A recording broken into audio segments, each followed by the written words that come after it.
Stop your freewheeling. It's time for China Spoilers!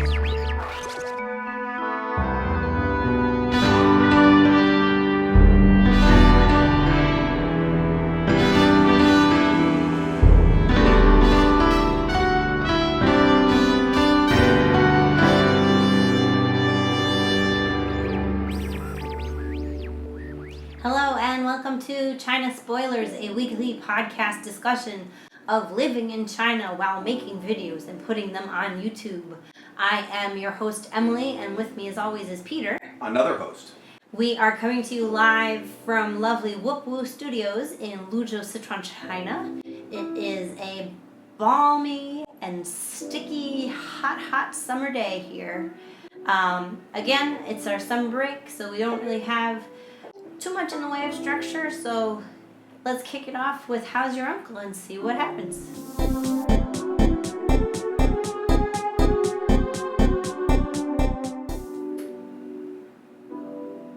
Alright, like I said, it is summertime and super humid. Oh my god, it's so hot out. It's so noisy. I know, we say this every week, but it does just keep getting hotter and more humid. To the point where, like, people are going to leave town at some point, right? I am.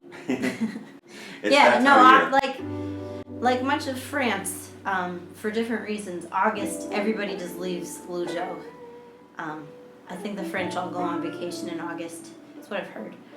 Yeah, it's unbearably terrible in Luzhou, so everybody just leaves for the month of August. I think my school, or every school I've been at, tries to put on, to make a little extra cash, tries to put on an August summer event, but the parents are like, no, we're leaving. We're not sending our kids to school, so it always gets canceled, which is nice. But my basil plant is loving it. This is your weekly basil update. So the leaves are getting nice and full. They're almost big enough to start harvesting and eating them. And so it's 3 seeds in this little pot that I wasn't even sure if they would sprout at all, but they have. And so I'm now thinking about, our grocery store has a tiny gardening section, about getting 3 individual pots for each plant is what they're called. That's what that is? And seeing what happens there. Nothing has ever lived this long. So it's very exciting. And we can eat it. I feel like a farmer. It's going to be ready to eat before you leave, right?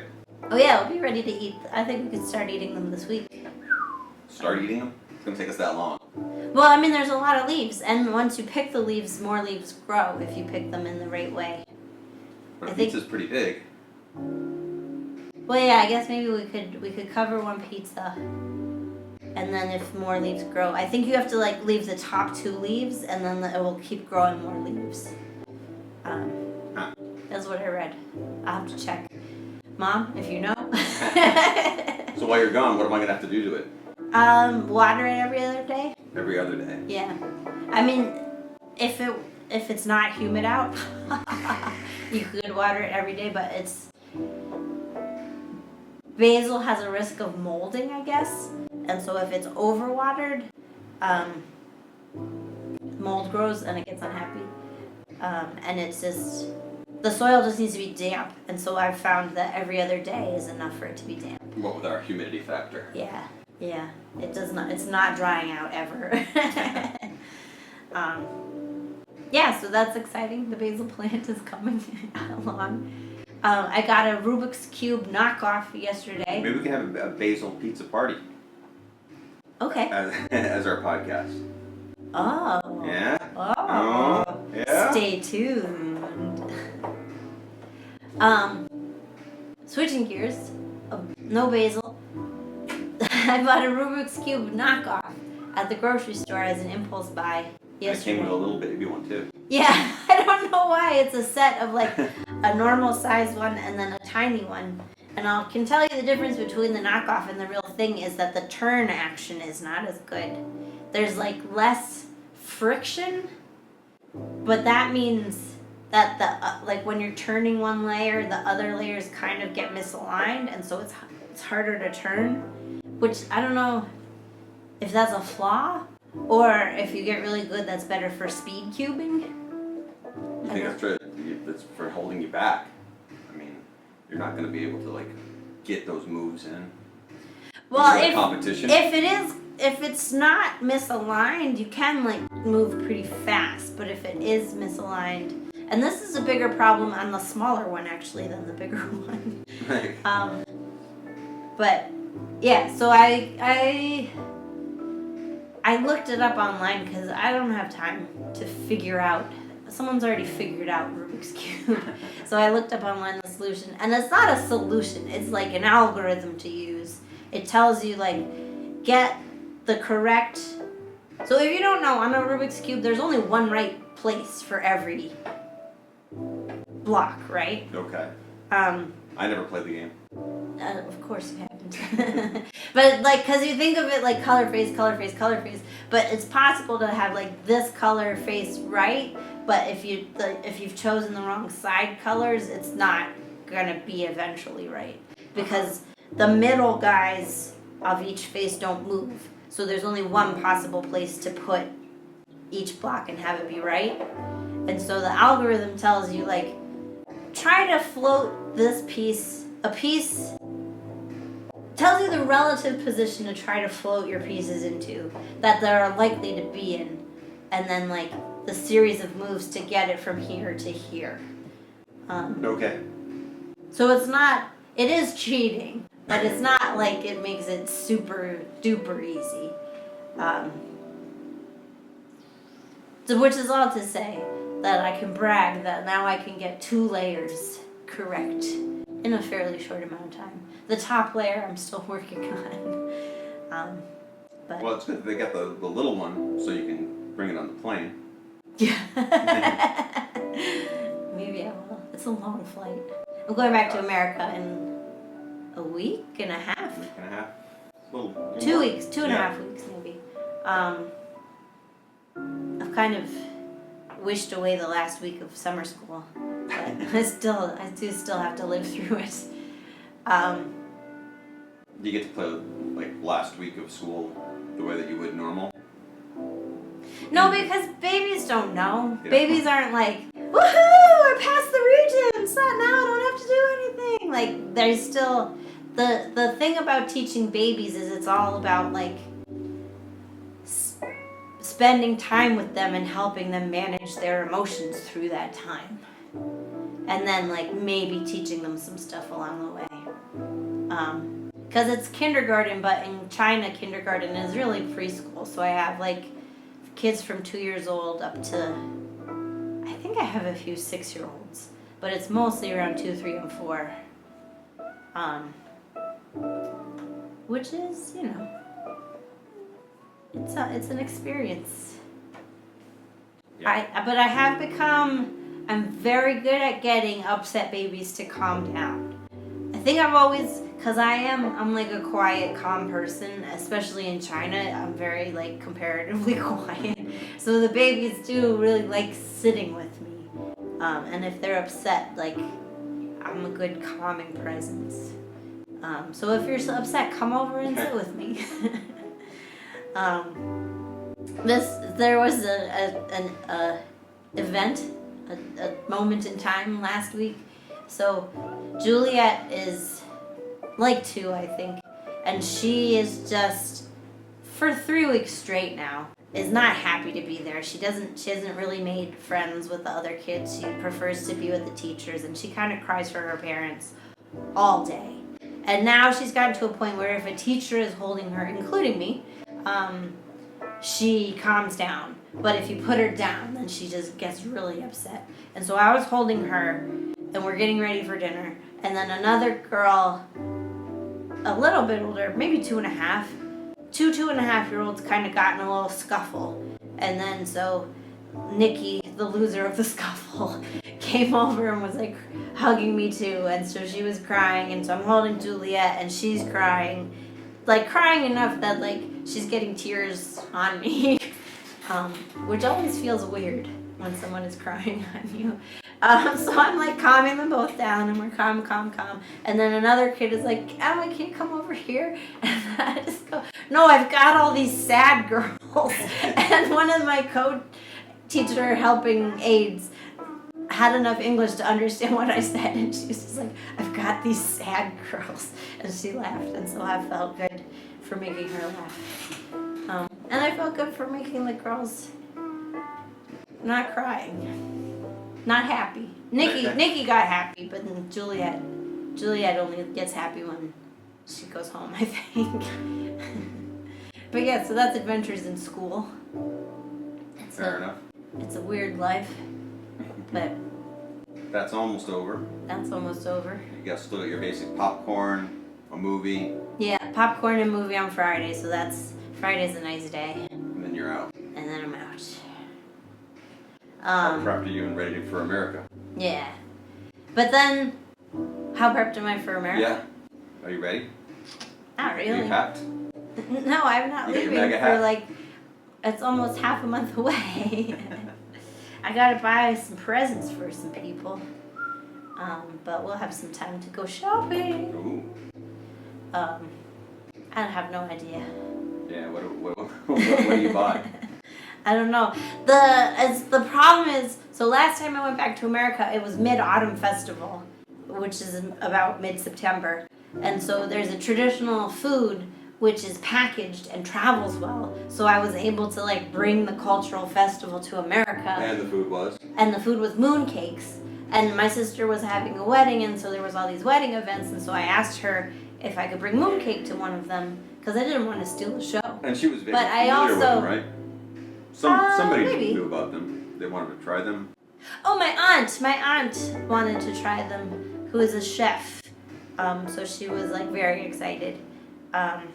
So there was some anticipation. Yeah, and then, yeah, because it was also like, well, if I piggyback onto this party, that's like maximum distribution of the presents. So my sister was cool with it, and so I brought the mooncake, and they were a hit. Some of them were weird flavors, but like that's kind of part of the fun. One of them was squid ink. Oh. Which there were some gourmands there, so they were like, oh, that's so exciting. And then some people who were like, is there peanut oil in any of this? And I had to be like, I don't know what's in any of this. If you have allergies, you should not eat any of this. But it was like a fun thing. But August, there's like the Ghost Festival, but that's not really a thing. I don't know what's like Chinesey to bring home that's August. Because I already brought, the first time we went back, I already brought like the beaded bracelets. I'm running out of like cheap China things to bring home for everyone. I don't know, so I'll have to go shopping for that. I mean, at some point it just becomes I mean, you've been here long enough. There's only so many of the traditional. I trinkets could bring like bring. super packs of ramen back. Yeah. It's not. No, it actually is a little bit different than the top ramen that we have at Well, it's home. definitely spicier. Yeah, they're different flavors, and they're like, it's not just a salt and sodium package. There'll be a package with like Pickled actual vegetables. pickled vegetables or live spices or freeze dried vegetables. But it's hardly worth bringing all the way on the plane. Well, nobody wants ramen. Yeah. Especially, I'm going home to New York. If you wanted like real good ramen, you go to a good ramen restaurant. So yeah, no, I'm not ready to go back. I have a lot of shopping to do. Got a few things. You got some kids' clothes. Yeah. One kid's One clothes. kid clothes. For one kid. For one kid. Not for my nephew anymore. He's old enough to where he's like, clothes are fun to give babies because they don't. I mean, some babies care a little bit, but really it's like Comfort-wise, they probably care. comfort-wise, but like in terms of like design-wise, it's more about like amusing the parent. Is how I look at it. But my nephew is 4, and he's like definitely not. Well, he likes his Superman t-shirts, and he doesn't really want to wear anything else. So he has opinions about clothing. So he just, I think I'll be better to get him Did a you graduate toy. to Batman now? No, I think he's pretty Superman. Ah, Superman centric. he's a good guy. He's the good guy. Yeah. So I don't know. And then like, if I buy him something at Toys R Us, that's weird. That's not like Chinese. Yeah. Although he won't mind. He doesn't care. Yeah, he doesn't care. It'll have Chinese writing on it, so that's kind of neat. That might be cool. But you take the package off from it, and it's just a regular truck. Yeah. Do they have Chinese trucks, toy trucks? Our fire engines might look different here. Oh. That could be something. Theo, stop watching. Don't look. It's got to be a surprise. I think that's a good idea. If there's Chinese looking vehicles, he might like that. Yeah. That's cool. Okay. That's a good idea. There you go. All right. 2 down. If we can find it. Yeah. Oh, the other funny thing that happened to me this week. So my school is next to a housing complex, and we take the kids inside the housing complex for various outdoors activities sometimes, just to be outside. And I also think maybe a little bit for advertising, like, hey, this is our school, and look, they have a foreign teacher. But so the upshot is the guard at this housing complex recognizes me and knows what I do. We don't talk to each other, but he knows I'm around. He's seen you walk out of the school. Yeah, and so the other day I'm going into the school and he comes running at me holding a package, which we've had people deliver mail to us that way before. So I wasn't completely thrown by People it. in different neighborhoods. Oh yeah, this is for you.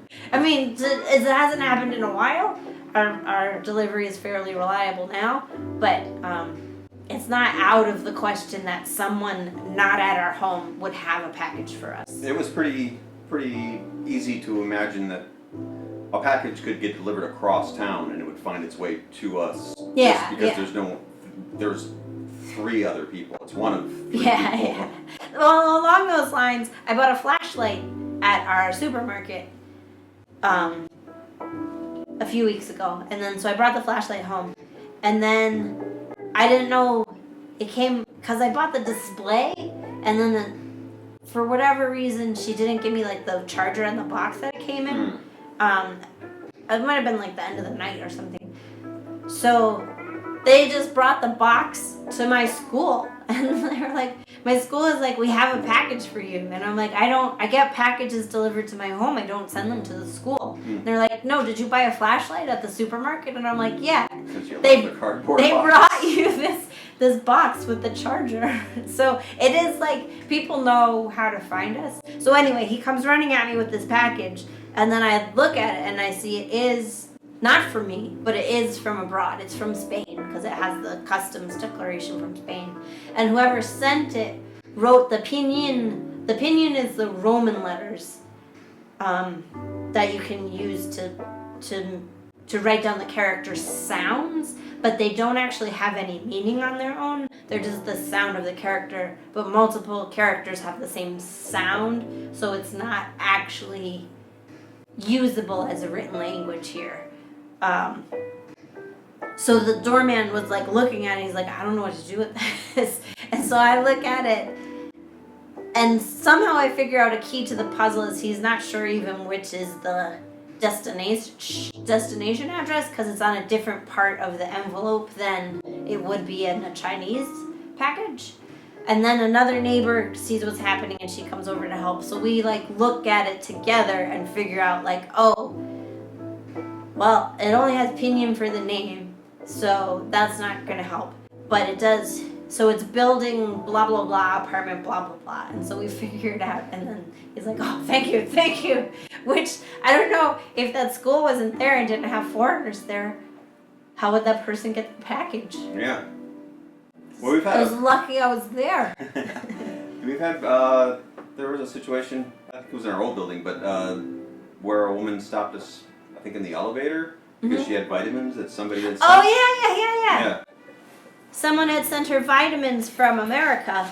Because there's a lot of food safety and medicine safety scandals in China, so people who can try to buy, especially baby formula, but also different vitamins from abroad, but then those packaging are in English, and she's like, I have no idea. And so I tried translated for her. She's like, when do these expire? How many times a day? What's the dosage? Whatever, blah, blah, blah. And it was, so like, we just lived in her building. And so she like button hooked us and brought Well, we us had no in. idea what she wanted in the beginning. Oh, yeah, it was, yeah. She just grabbed us off the elevator and was like, follow us. We're like, oh my God, is everybody okay? Did somebody fall down? Is somebody hurt? What's going on? And she drags us into the apartment. Yeah. That's what happened. Yeah. Which is, and on the other end, I can't think of anything specific, but I feel like we've dragged people in to help us like that too. There was a period where you were forgetting your key for a while, or definitely our power goes out, or that's goes when out, our power went out the first time. Our cable goes out. Our neighbors were just coming home. We didn't like go bother them, but they like really helped us. Like they got the whole thing working for us, which is really nice. So people are helpful. Again, so this keeps coming back to that theme. Yeah. And I'm helpful. That's this week's theme. I'm helpful. Well, it certainly helps. I mean, I guess we've seen this. It was easier when we were living at the school because everyone knew us and we were part of the school. But in the different neighborhoods that we've lived in here, like, they are quick to put us into the group of everybody is like helpful to us. They notice us. They know what we're doing. They not like they're keeping an eye on us or anything, but like that they're they got they know what we're doing. Yeah. Which is nice. Yeah. The women last night were noticing that I'm trimming down in the elevator. Oh yeah, yeah. They were pleased to see you walking better and that you're getting slimmer. Yeah. They know what's up. Yeah, and one woman had a little baby and she was telling the baby to me like, "Ni hao, ai, ni hao," which ai is auntie, which have crossed the threshold from JJ to ai, which is JJ is older sister and ai is auntie, which is nicer I feel like than going from miss to ma'am. Ma'am just sounds horrible. I sounds okay. Well, it's tough because IE is also used for like cleaning lady or grandma-ish kind of character. Well, it's a respectful term for an older lady. Well, but for grandma, they would say nai nai. The kids call the security guards yeah, which is grandpa. Which they're not that old, are they? They're older than you. They're definitely not Gaga, which is older brother. As opposed to a little kid, yeah, sure. Yeah. That's ancient. Yeah. Yeah. But I guess, grandpas are a bit younger here. Yeah. I mean, there might be like 60. But, so, another school story. So, Nikki is one of the younger kids in my class, and she and I have walked home together a couple times just because, like, we happen to be walking the same way at the same time. We both get out of school at the same time. And she likes to hold my hand as we walk, and she one time started singing a little, Emily, la la la, Emily, la la la. And she's very cute.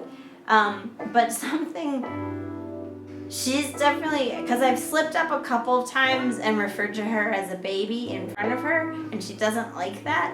And so she says, 我不是 baby, 我是姐姐, which means I'm not a baby, I'm an older sister. And so I'm always like, oh yeah, you're a big girl. But we're walking down the stairs holding hands, and there is an actual baby that we're about to clothesline, and she and the baby are not paying attention, so I like raise our hands, and I'm like, watch out for the baby, and she, 我不是 baby, 我是姐姐. And then I'm like, no, it's a baby. And then she's like, a baby! It's a real baby. Yeah, that's a baby. No, I know what a baby is. I know you're not a baby. Well, I guess once you graduate that level of like, was a baby, that was last week. Yeah. And then when you come around to 5 years old, you like to pretend to be a baby again. Oh yeah. Yeah. You Because quickly learn that. they'll sit on my lap and be like, "I'm the baby," which is better. Sometimes in the beginning, they started by making fun of the little kids by calling them babies, and I'm like, let's not get that started. They get very upset when you call them babies, even though they are. It seems like that happens throughout our entire lives. People go through phases of then they'll Wanting to be a baby Yeah. or not. I'm the baby again. No, Yeah. that guy's a baby, but I want to be the baby. Take care of me. But don't take care of No, I take care of you. You are the baby. You are the baby now. Yeah, I guess so. Yeah. This is the cycle of life. until you're the last baby. Baby, not baby, baby, not baby, baby, not baby. Wanna know why? But yeah, so that's been the life so far this week. It's been tough. I was sick all week. So I was basically going to work and then coming home and sleeping, and then going to work and coming home and sleeping. Yeah, your last week of work, or your second to last week of work. Yeah. Things are getting But frayed at the ends. well, and like I'm too exhausted to go to the gym. The last time I went to the gym was 2 weeks ago, and it was just like I was sore the entire rest of the week. So that might have to wait till I go back to vacation. How long does your when is it up? Your membership? In May, I just signed for 2 years again, so I've got 2 more years. So it's not, you don't have a break while you're going on vacation. Nah. But you have a pool there. Soon, they're building a pool. No, I mean at your parents' house. Oh, yeah, in America, there's access to a pool. And no kids to get you sick. And no kids to get me sick, I hope. And less air pollution and less humidity. So maybe I'll get better for once. Maybe. Or you'll just stay sick for 2 weeks.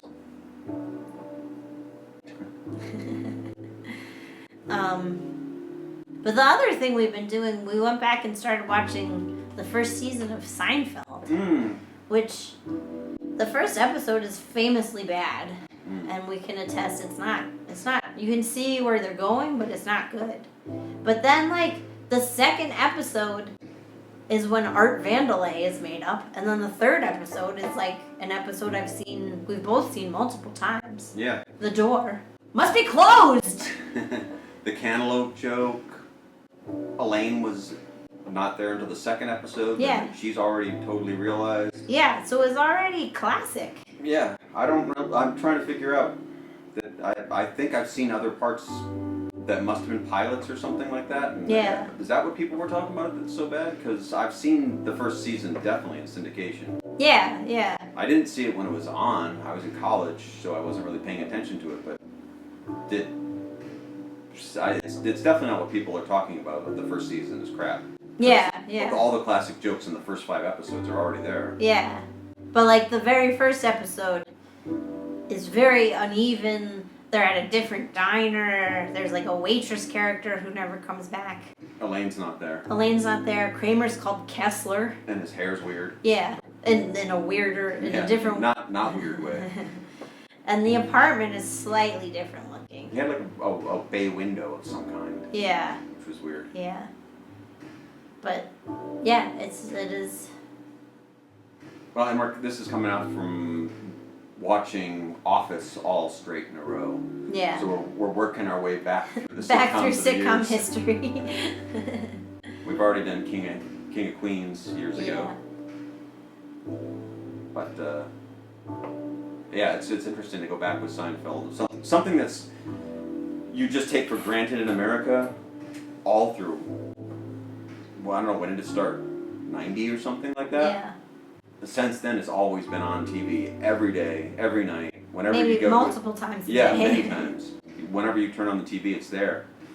And to be away from it for so many years and go back, and it is just like sliding into a warm bath. It's there, it's comfortable, but you kind of forget like how many of your jokes, when you've been apart from it for so long, like how many of everything that you think about is coming from that batch of culture. Yeah, yeah. And he has a different dad. Seinfeld's dad is different. Oh yeah. Um, Some other actor that is familiar, but not the Mort Not we the- remember. yeah. Yeah. But it's good. Do we have any business? Business? Well, most of our business for the week is that the spoilers themselves are proving to being cut up into smaller bits. I got 11 bits out of last week, so it may be months before I finish putting out all the ones from last week, and we're making another batch right now. Yeah. So it's kind of amazing to see how much of an hour and a half worth of material, when you start chopping it down to the bits. I mean, in the podcast way, I don't know, there's not many people that are probably sitting down for an hour and a half to watch something, unless it's like a concert or a sports game or something like that on YouTube. But I mean, like we said before, that's why all your Jimmy Kimmels and Colbert's and stuff are so popular, that you can chop up into little bits. Yeah. So an hour gives us 11 different episodes, which is longer than it takes. We can't put out more than one episode a week or a day. So as these I mean, we pile up- could, but it's not advisable. Yeah, it doesn't really do you much D- good, but If you wanted to watch that much of us. then watch it all at the same time. Yeah. So yeah, like putting out the full body of it first. If you want to watch it, then fine. If not, then wait a few days and I'll chop them all up into their own little bits. Yeah, because now this is our second or third week, I guess, of the non-live setup. Yeah. So as you can, if you're watching this now, you can see that Peter is like, they used to just be a dumped out live stream of whatever was captured and nothing. And now Initially, Peter, it wasn't even two cameras. It was just Peter's now doing a significant amount of editing. yeah. It takes like a couple of days to go throughout a whole. Including putting up like reference footage. Yeah. Yeah. So in that sense, it's kind What's of fun. that called? The John Oliver Square. I mean, he didn't make that up. Square. Broadcast news. Yeah. Blurb. Inset. An inset. That's it. But that's kind of interesting in like going into this format, at least for the summertime, and probably beyond, because we've been wanting to do this since last year when we did live streams. We were like, wow, wouldn't it be cool if we actually made it seem like it was you were watching like late night TV or something. Mm-hmm. But you know, there was all kinds of technology and just getting over the hump of how do we do that? How do we sit there and talk with something to say for an hour and a half, 20 minutes or what have you. But a lot of it really helps in the editing of being able to sit back and, I mean, I guess I don't know how many people are in an editing room when something's going live or live to tape, like it's at 5 o'clock. Oh yeah, there's like in 11. the control room. Yeah. Yeah. There must be like 5-10 people in there at the time, and then there's got to be stuff afterwards that, you know, last minute stuff before it goes on air.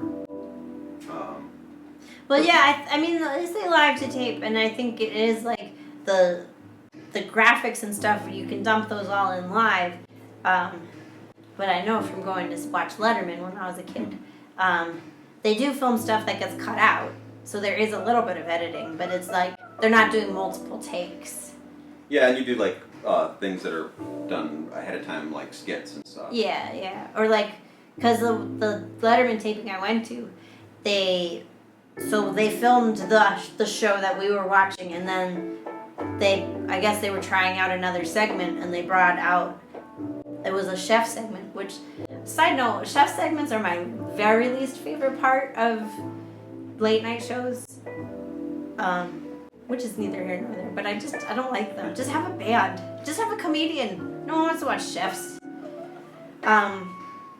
Although I guess the Food Network, the existence of the Food Network negates that entire thing. proves, People love proves watching me it. wrong. People like it. I don't like it. I find it upsetting as somebody who can cook to watch some buffoon throw food around all over the place while the poor chef themselves, who's probably like a douchebag anyway, is like is like trying to put together something, and they're playing the straight man, and then you got right. your host Yeah, I who's guess that's why I goofball. don't like it, because there's only one shtick, is that the chef is trying to make something, and the host is trying to mess with them. Which, I mean, the Swedish chef already exists on the Muppets. Like, we don't need more. If you're gonna throw food around, I'd rather watch Puppet do it. Yeah. Because you're not nearly as entertaining as Frank Oz. Bork, bork, bork. Yeah. Which, Because then it's the same skit over and over and over again. So no matter whether it's late night, early morning, people are it's gonna the make same. a couple of raunchy jokes, and then they'll have mimosas and then like they'll poke at your food, and they'll make a mess on purpose. They'll make fun of it or something. So. Side note to the side note, one of the first programming challenges I had when I was studying in college was how to change a translator that changes English to Swedish chef language. Really? Which is just change everything. Like the rule is change everything to and then like every set number of words say work, work, work, work. What year was that technology was breaking? Well, I think it's actually, if any of you have studied computer science or programming, let me know. I think it's a fairly, like the first ever program you learn to program is to make the screen print "Hello World." Oh yeah. And then like after that, I think the Swedish Chef thing is, because it's a pretty basic like swapsy. Because it's just like getting used to the logic of the language. But that was 1998 when I was learning C+, which between your studying Klingon. I never studied Klingon. I always this is maybe dorkier, is I always wanted to be a person who learned a fake language, and then I never did. Although I know several real languages, so maybe I can claim my own kind of dork crowd. Wait, are they as useful as Klingon? Well, Klingon wouldn't be that useful, so no, they're way more useful to speak real languages. I can like get stuff I want in multiple countries, so. Unless you were this weekend at San Diego Comic-Con. Why, they don't speak English? They don't speak Chinese in San Diego? They might, some parts. Some parts. Oh, you thought I should learn Klingon. Yeah. Is that? I mean, I guess Star Trek, people are still Star Trek fans. Do people still learn Klingon? Aren't there like people that have weddings and stuff in Klingon? Maybe. But I feel like Dothraki or High Valyrian is more Game of Thrones languages. For now, although Star Trek is like on its way back. That's true. That's true. New series. There's the Packard one. Mr. Packard is coming back with a dog. Apparently, I guess that's going to be a big deal. Tarantino's in talks to do the new movie. I think the fake language I wanted to learn most was Elvish. Thank you very much. What? Thank you very much. Yeah. Thank you very much. No, from Lord of the Rings. Oh. After the movies, because it sounds so. Yeah, that was originally Tolkien's whole. Like, he really made that a real language, right? Yeah, because I think like he and Lewis Carroll, or C.S. Lewis, not Lewis Carroll, C.S. Lewis. He and C.S. Lewis were good friends. Sitting around doing opium, making up languages? Well, C.S. Lewis was super Christian, so I don't think he was doing opium. But I think I might be wrong, but I think they also both had like an interest in math and logic to linguistics. Uh-huh. I'm not completely sure. But yes, Tolkien did provide us with Elvish. The movie didn't make that up. He made that up. Mm-hmm. Which did R.R. Martin make that up for? I think they hired a linguist for the TV show. I think he maybe like outlines the basics, but then to make it a language people could actually speak. Made a couple like little poetry or songs like. Yeah, like, I believe. I might be wrong. If you know, let us know. Comments. But I was sorry. Oh, on Letterman, when I went to see Letterman, they had the chef segment that they were trying out for another episode. So like Letterman went and changed his suit and came back and they did the segment, and then he like halfway through it was like, nah, this isn't working. And then so they like checked the whole thing, and then they were like, all right guys, goodbye. And so it was like kind of a anticlimactic end, but it like. Oh, if you mean for like live to tape stuff, how things don't work out. Yeah. Do you remember who the chef was? I do not. That would have been neat. It wasn't. But like we were just like watching the thing on the Harmony Korine getting kicked off. Oh like, yeah. Apparently there was a whole thing. Who was it? He shoved like Diane Keaton. No, Meryl Streep. Meryl Streep. He was trying to steal. He was rifling through Meryl Streep's pocketbook or something. Because he was on drugs. Right, and so he got kicked. But I mean that's a whole. Or what's a Harvey Picar or something, or who's that comedian? Bill Hicks. There's lots of stories. Oh yeah, that people what you see on TV is there's actual other drama happening back behind the scenes. What's that show we watched that's all about that? Faux 30 Rock? Faux 30 Rock? The Faux 30 Rock? What did you call that? I don't remember what it's called or what we called it, but it's like the story of a late night show from the perspective of the talent booker and the behind the scenes crew. Was it as a modern one? You're not talking about Gary Shandling. No. Yeah. It's like from the last couple of years. It's on like Pop TV or one of the Oh right. Was that like a Tina Fey was like a producer or something on it too?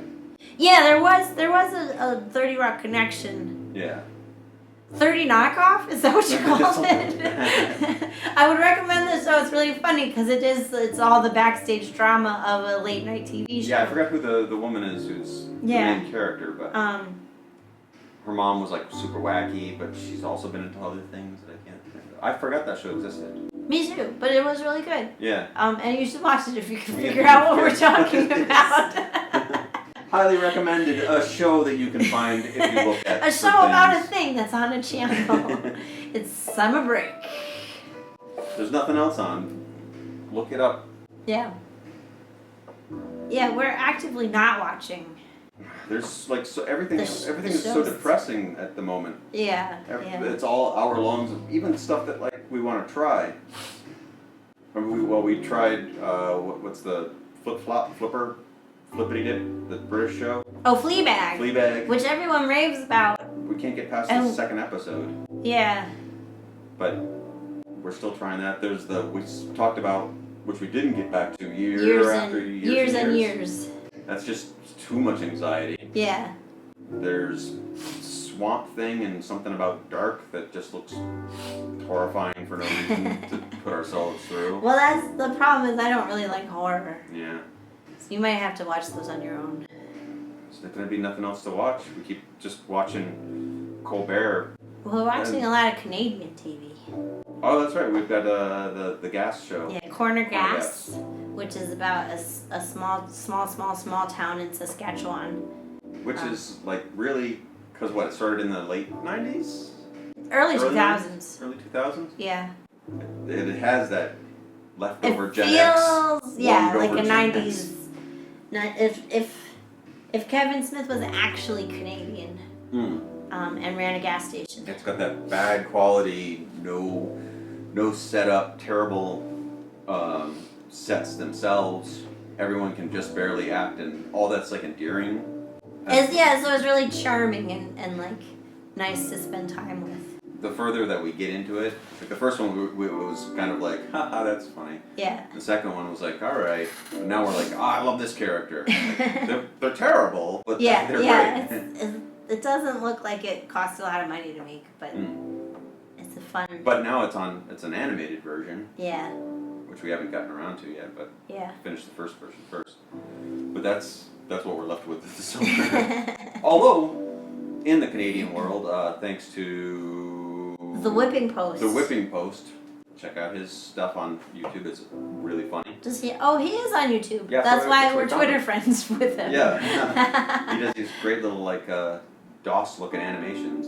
Oh yeah, that's right. Yeah. I don't watch our stuff. You don't watch anything. You hate stuff. But he recommended Yes. Kenny. Letterkenny. Letterkenny. Which is a much higher production value. Again, out of a small town, but a slightly larger small town of idiots in Canada. It's beautifully shot though, and the dialogue is like it's whip fast. Yeah. I mean, it's all like potty humor stuff, but like. It's very dirty. Yeah, but in that sense, it's a bunch of toilet humor, but it's like so rapid fire and so creative that like you're just it's a roller coaster of words just coming at you. Yeah. It's and every character has like their own thing in a really strong way, and so he recommended it and I looked it up, and the Wikipedia summary emphasizes hockey a lot, and so it's Canadian. It's Canadian, but like now it's not like prejudiced against Canadians because I don't like sports, and so I was like, I tweeted like, if I don't like sports, am I still gonna like the show? Without like mentioning that I had read that it's all about hockey, and so like he wrote back like, yeah, it's just about small town doofuses. But like now in retrospect, now watching it, it's not like some of the characters play hockey, but it's not about hockey at all. Yeah, like so I'd like, one episode. I feel like maybe he was like, why are you even asking this question? But it's because Wikipedia made it sound like it's a show about hockey players, and it's not. It's a show about Canadians, some of whom happen to be hockey players. Yeah, in a small town way. Yeah. Any small town has Any small town has a hockey player. Has a hockey team. Hockey's only small town. No, whatever sport, softball or whatever that's going to be part of a small town. Yeah. Whatever that is. But, it's surprisingly, and even those jokes themselves are like, I think, once again, this weird word salad that they've got, the two main characters that play hockey are like almost unintelligible. Yeah. They are like real gym rats, and they have like this little language, this gym rat language. Yeah.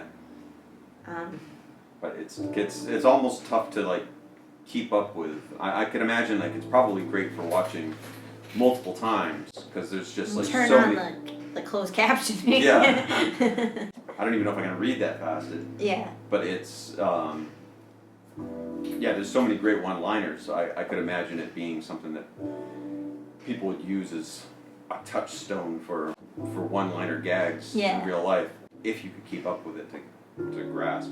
Yeah. Well, and it's also shot beautifully. They have like. It's very Wes Anderson. Yeah. There's a real interest in shot composition. They do a lot of those shots where like it cuts to one character who's narrating straight into the camera from like a middle distance. Yeah, and they live and work on a farm, so there's a lot of. Yeah, the exact premise. Like, two of the characters are brother and sister, but it's not certain like how everybody else is related to each other, and like figuring out which ones are brother and sister took us a couple of episodes, I think. There's no slowing down to introduce you to what this world is. You're just like kind of dropped in the middle of it. But that feels very exciting. Cause it's like, I think that's what I'm gonna say in regards to shot composition, but also I guess in regards to like just dropping you in the middle of this world, is that they're so dumb and they're so crude. That it's so lovingly shot and carefully produced. That's what I love, is like where works where like you wouldn't have to make it this nice, but you do, and it's almost unnecessary given the tone of the material to make it this nice, but that you do. I really always appreciate that. Well, I think that they have like us. Because even though the jokes are all like, I mean, there's a whole episode where they start Fart Book. Yeah, which is a Facebook knockoff where you catalog your farts. This is the level that the show is playing on. But the delivery, the thought that goes into the description and the writing is super like Oscar Wilde, like flowery of some kind of like rural poetry that is. There's there's They descriptions in sit there that around like lovingly describing different sounds of farts. Yeah, and even beyond that, it just everything that they use, like these monologues that just go on, and in their weird way, they are really beautiful. Yeah. It might be about like beating somebody up or something like that. And Oh I yeah, think they get in fights a lot. Yeah, but I think that's kind of it's interesting. How long has the show been on? It's like a couple of seasons now, right? I think there might be like 5 or 6 seasons. That many? Wow. Yeah. But that's the weird thing is it is almost contemporaneous with Corner Gas, but Corner Gas is definitely like your classic 90s 3-camera sitcom with a certain number of sets and that's it. It looks like Degrassi with less bucks behind it. Yeah. The original Degrassi, because the Degrassi, The Next Generation. Well, now it looks like looked better Dawson's than that. Creek or something. Yeah. Yeah, whereas Letterkenny is like a single camera indie film. Yeah, definitely has the indie vibe to it. But it's interesting, and I mean, I guess 5 seasons there's a lot of like Saskatchewan or something, some place that's total flatland, and it has like a lot of like Middle America connotations to it. Like yeah. If it wasn't for the dialogue, I would think that I was watching some kind of for the accents. Yeah, that it was some kind of commentary on America. Yeah, because it is. Yeah, Like, there is these like are a running salt of the earth people that are smart, but they're like deciding to like put everything into their hometown. Yeah, or that they're young people who are aimless and don't have opportunities. Yeah. Or like, actually, there is like deep social commentary that's built in that they don't like ever lampshade. They never point it out. Mm-hmm. But you got the whole like there's a whole group of goth meth. Yeah, the meth Rave heads kids. as a percolating storyline. I didn't expect it to like. Mm-hmm. I thought they were going to be a one-note joke, and it turns out like as part of the commentary on what it's like to live in a small town as a young person. Mm-hmm. Turned out to be pretty important. Yeah. So yeah, another watch it. Yeah. Stealth Thanks for watch. posting. Yes, he recommended it to us, and we recommended it to you. Yeah, that was a good one. Maybe the best one of the summer so far. Yeah. On the lean summer. We kind of already talked about our videos this week. We don't have any commentary because it's The only all... thing that we have is that was new, although it's old, was All Foreigners Know Each Other. Oh yeah, the remix version. Remix. Which is that's another talking head where I discuss the fact that all foreigners in Lucho know each other, which is like kind of true. It's an annoying thing to admit is true, but it is. It's interesting because between Facebook and our channel, it got an interesting, because I don't think anyone's ever seen it before. It was in the middle of Mega Short, so it was like 8 minutes into a 20-minute video or something like that. Yeah. So probably no one's ever watched it. And it got a decent amount of comments that were like all over the place. Whether it's just thumbs up that people thought it was funny and true, Yeah. to other people like that was like offended by it, or people that. I'm talking situationally about my city and the people I know. Yeah. You can't be offended by my experience. Yeah, there were people. This is why I've stopped reading the comments. Or someone that thought that they didn't understand the point at all and said like, well, maybe have you tried like talking to local Chinese people and not hanging out with foreigners? Like, I just that was the I wrote back that like I'm glad you were able to arrive somewhere near the point. The way that people just don't pay attention to like what they're watching, listening Well, to. I think it's hard with talking about specific China topics. Everybody who has had a China experience brings their own baggage to whatever that conversation is, because there's such a bigger conversation about like if you're a foreigner, do you engage with local people at all, or do you kind of cocoon yourself away with other expats, or do you snobbishly not hang out with other expats? Like, there's so much personal stuff that people bring to those topics specifically that it is maybe like it's hard for them to hear exactly what they're saying over the noise of what they think that we're saying, and that the debate that they already want to have with us based on the title. Yeah. Which is kind of why I prefer to step away from those topics and move into these weirder areas. Yeah. Or like with your character who is engaging with these like so-called China hot button topics and taking it in Like such how an many people extreme. are in your city? Yeah. Oh boy. Well, but I mean, like, so I kind of had a thoughtful but real engagement with the idea of like living abroad where other foreigners are, and like how what that relationship is like, which is for some people a contentious idea. Whereas your character would make something up about like, I don't know, making stink bombs and hiding them in swimming pools or something. Like, your character takes it off in such a ridiculous direction that even if you come in spoiling for this fight, you're like, if you want to have that fight and you're either disappointed because you don't get to because this is obviously silly, or you're like kind of diffused by the humor of it and you're like, ah. Right. Well, That's what people do when they think something's funny. It's no longer. But like, if people want to fight with you based on what your title is, I don't think they necessarily listen to what you're saying. Yeah.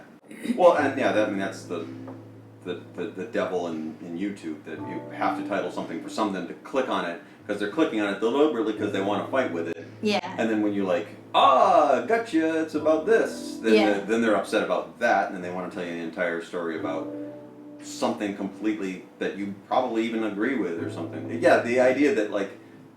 Yeah, I've had like. You say in the video that there's only a few of us in our little town, and I mean, this guy in particular, I don't remember his name, and I wouldn't say it, but it was somebody who's been all around China. Yeah. And he's got, hats on, and he's standing in monasteries and everything like that, and he's around Chinese friends, and he's probably, I want to say, like most people are like in Beijing or Shanghai or something. And you're like, our point is, there are no foreigners where we live, and we're fine with that. That's the context of the video. Right. So for you to like actually be like somehow upset and thinking that like that we're dying to find other foreigners, like that's our point, is that we're perfectly cool with it.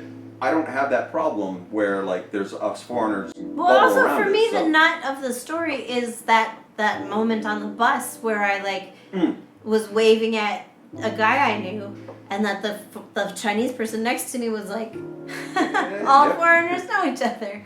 And that's a funny anecdote that happened. Yeah, it happened to me. I'm sorry that happened to me. How dare you have? But because I think there's also like, who's doing China right? Yeah, that's a big part. Who's more Chinese than you, and like, because I have Chinese friends. Well, you only have Chinese friends. Yeah. I don't make videos about. Or I have Chinese friends in our videos. Yeah. I just don't make videos about like the fact of having Chinese friends, because that would seem weird. And it's hard for the context, like without trying It's extraordinary to know other foreigners. It's not extraordinary to know other Chinese people. Yeah, the point is that like we don't really have that situation. I mean, I know that that's what's different than other people that are from bigger cities. Like our other friend, 𝗖𝗵cie, check her stuff out also. She writes that she has in her city, she's in Xi'an, and I asked her like, well, how many? Because she used to live in a smaller place, so she was talking about how many people are there. I'm like, how many people are there in your town? Like, I don't know, we have like between 10 and 40 throughout the year, if you don't count the medical students. Yeah, there's a couple hundred medical students from abroad. But we don't really get to talk to them because they're always in class. And they're med school students, so they're pretty busy. So the social scene is pretty tiny. Like it never gets over 50, right? Yeah. So I have 50s. That sounds like a lot, right? Yeah. Like it's usually around 6. Yeah. So that's what we have to work with. And so I asked her, like, well, I don't really have numbers. Like, I don't know. I've never been to Xi'an. I don't know what that's like. Mm-hmm. How many people do you have? Like, do you have like 100 foreigners? Do you have 1,000? Do you have more? And she's like, oh, we've got thousands. And depending on like what time of year too, because you've got lots of universities and stuff apparently. So, like when people are seeing what we're talking about of like, oh my God, there's 6 foreigners in town, and we see each other occasionally. Right. They're measuring it against the like. I go to 𝗣𝗂𝗍𝗶 pub, you know, every Tuesday, and there's 100 foreigners like in my booth by myself. Well, and that's the case there, is that not all foreigners in Xi'an would know each other. Yeah. If all the foreigners know each other, it's because there are not a lot of foreigners. And she knows a lot of them too. Like I think she says that she's on WeChat groups. Many of them go to the same mosque as her, so she has like a huge community in a huge city. Mm-hmm. But yeah, if you're like in like Beijing or something and you hear people talking about like, oh, I have all foreigners know each other, like we do. There's 6 of us. Yeah. That's our point. But I mean, some people, like I said, they're not listening to what you're saying. They're waiting for you to stop talking so they can make their point. Yeah, that goes all the way around. And that's not just the internet. It's been magnified by the internet, but I mean, those people in real life probably do that to their conversation partners. Then there's another person who we've talked about before, we've covered before. Fireplace asks. He's an American, also on YouTube. Awesome stuff. Check it out. He asked? Well, he first wrote, but how? And I was like, oh, what? Wait, but how? What? How we're part of the problem? The way that you ended it, I wasn't quite sure what he meant. But he writes. Oh yeah, because I end the video by saying that all foreigners know each other. I'm part of the problem that Chinese people think all foreigners know each other. That was like a cheeky little joke. Yeah. So he just wrote, but how? And I got nervous of like, oh, how are we part of the problem? That's kind of a joke. Or like, no, he's like, how do you all know each other? Oh yeah, because it's a small city. That's why. It's a small city, and like, I mean, I think I wrote like that you have, the whether it's the grocery store or the mall or like these places that you go to for Western comforts, you're going to see those people there. Or if you're in a bigger city, you've also got WeChats and things like that. Also, because we're all trading what we know about the jobs that are available to foreigners in Luzhou. So like. A lot of the foreigners have worked at a lot of the different schools. We kind of like rotate through. Yeah. When one person gets bored with one job, they all switch it up. Yeah. So that's how. Yeah. And I mean, there's like certain things of. I mean, yeah. At some point, you just know everybody, and when a new person comes in, they get clicked in easily. I mean, there's only like. I mean, if you look up Luzhou, where Thus and Connie maybe are the only people that are going to pop up with anything that are actively on in English on about Luzhou. Yeah. Well, and there are some. I would say some of not Peter and I were not very social, but some of the foreigners are very like proactive about like welcoming new foreigners and like kind of building our community. Which to I guess justify that, because I think. I totally see you moved to China, maybe you should talk to Chinese people. Yeah. Maybe you should have Chinese friends. But it is helpful to have a community of people who are from your own culture, just for like familiarity sometimes, and you can help each other out. I mean, it's the same reason why different ethnicities in America kind of congregate together in neighborhoods, because they can help each other navigate this foreign country together. I don't think that's inherently a bad thing. I think if you're only hanging out with people who are like you in the situation where you're in a culture that's different from yours, you're cutting yourself off from something important. I think like maybe like the main if it's your choice to move to a foreign country, you're cutting yourself off from that culture by not making foreign friends. If your company has moved over here and you didn't actually want to move to a foreign country, then yeah, I'm going to whatever local place to get hamburgers. Yeah. And I mean, that's just fine. That's the life that you Yeah. chose because you chose a business or something. But if you even made a that, choice, like, I think you're cutting yourself off from an incredible experience. well, definitely. My point being that if you've made your choice of I'm going to that country. Oh yeah, I meant as opposed to like an asylum seeker. No. I mean, even then, like maybe you'll have a good time in your new country. If they let you stay. I mean, that's hopefully why you're seeking asylum. Is it's a better experience than where you came from. But yeah, I don't know. Make friends with whoever you want to make friends with, or don't have any friends. That's fine too. Yeah. Stay home and play a farming simulation game for your Or rest of make your life. podcasts and talk about other people that you don't know on the internet. Yeah, our internet friends. I'm getting a little punchy. What time are we at? I don't know. You're sick of it, huh? I'm sick of something. I'm sick of you. But I'm never sick of noodles. Noodles to you.